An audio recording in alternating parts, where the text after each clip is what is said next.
মেয়েটা 3.5 মাসের প্রেগনেন্ট, তোরা কেউ না, এরকম তো হয় মাঝে মাঝে। অবশ্য তোরা এখনো 3.5 মাসের বাচ্চা অনেক বড় রিস্ক। তোমরা কি আমার মেয়েটাকে মেরে ফেলতে চাও? তাহলে এখন কি করা যায়? আমি বলি কি, এখন থামাও, কোনো লাভ হচ্ছে না, সবাই ধ্বংস হয়ে যাচ্ছে। যাও বাড়ি ছাড়া, কোথায় আছে, কি করছে, কিচ্ছু জানি না। তোমার কষ্ট হইতেছে না? একদম।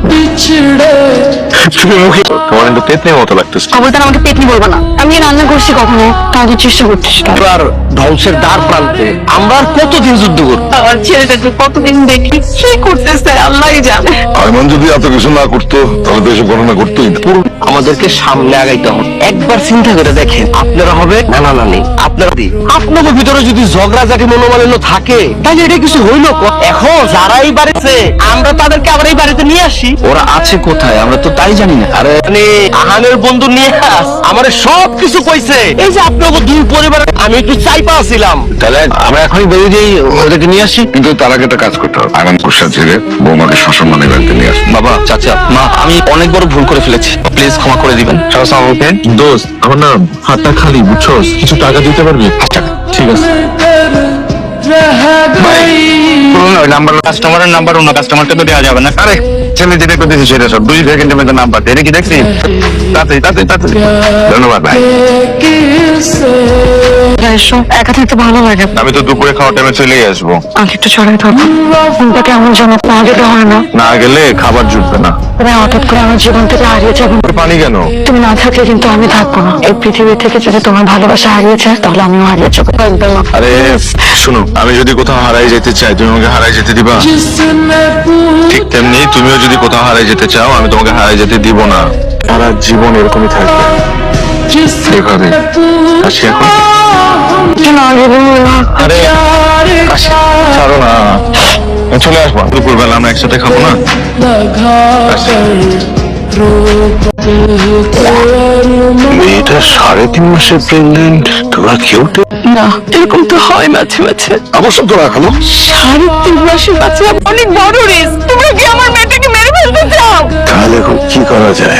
আমি বলি কি, এখন থামাও, কোনো লাভ হচ্ছে না, সবাই ধ্বংস হয়ে যাচ্ছে। যাও বাড়ি ছাড়া, কোথায় আছে, কি করছে, কিচ্ছু জানি না।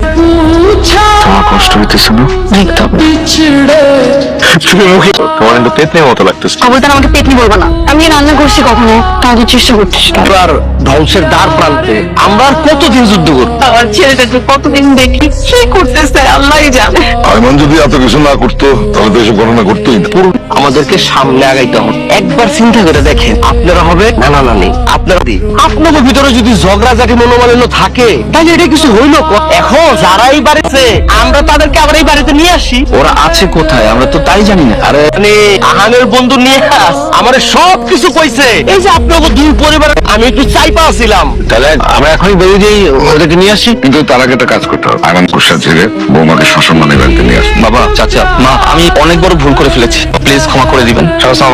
দোস্ত, আমার নাম হাতটা খালি, বুঝছস? কিছু টাকা দিতে পারবি? ঠিক আছে। কাস্টমারের নাম্বার অন্য কাস্টমারকে তো দেওয়া যাবে না। আরে ছেলে যেটা করতেছি সেটা সব 2 সেকেন্ডের মধ্যে নাম্বার দেয় কি দেখছি? তাতে ধন্যবাদ ভাই। এসো, একা থাকতে ভালো লাগে। আমি তো দুপুরে খাওয়ার টাইমে চলেই আসবো। আগে একটু ছড়াই থাকো, ফোনটা কেমন যেন না যেতে হয় না। না গেলে খাবার জুটবে না। তুমি হঠাৎ করে আমার জীবন থেকে হারিয়ে যাবে। পানি কেন? তুমি না থাকলে কিন্তু আমি থাকবো না। এই পৃথিবী থেকে যদি তোমার ভালোবাসা হারিয়েছে তাহলে আমিও হারিয়ে যাবো। একদম না। আরে শোনো, আমি যদি কোথাও হারাই যেতে চাই তুমি আমাকে হারাই যেতে দিবা?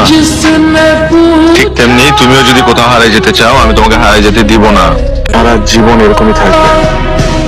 এভাবে আসি এখন।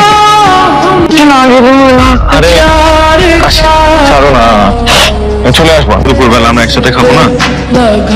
আসি।